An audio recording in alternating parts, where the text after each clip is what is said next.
kode etik. Perkumpulan ini dilakukan oleh maupun kode etik notaris.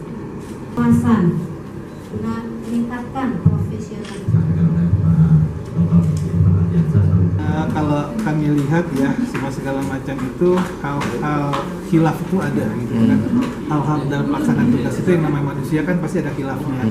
Nah, kekhilafan itu semua segala macam itu kan memang tidak ada aturannya harus bagaimana. Tapi kalau kita bicara hukum, memang itu harus ditegakkan. Dan hal-hal khilaf inilah kadang-kadang suka dikriminalisasikan oleh instansi-instansi tertentu. Nah, inilah perlunya ada suatu linear antara suatu lembaga dari organisasi notaris ini maupun dari lembaga-lembaga yang ada itu, agar pemahaman terhadap notaris itu lebih ditingkatkan lagi, agar pemahaman terhadap apa yang kami kerjakan itu lebih bisa dipahami lagi. Ada suatu prosedur yang tidak dijalankan, yaitu ada kita nih di Ikatan Notaris Indonesia punya jenjang yang harus dilewati.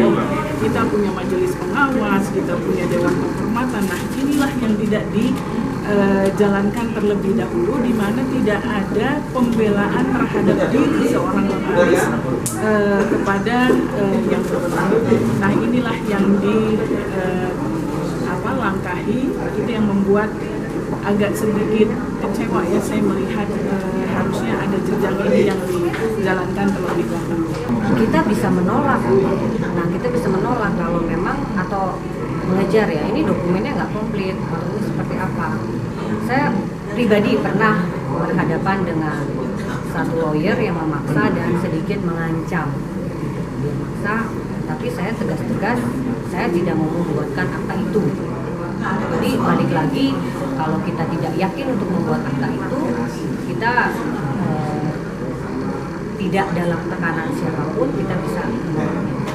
Kalau kondisi yang sekarang ini, kejadian-kejadian ini kan ada beberapa notaris yang terlibat gitu kan, dan informasinya sampai sekarang ini kan pekerjaan awalnya didapat oleh notaris X yang wilayah kerjanya di satu wilayah tertentu, tapi objeknya di wilayah lain. Itu kan dikerjasamakan dengan rekan notaris yang di tempat objek di mana objek tersebut ditransaksikan.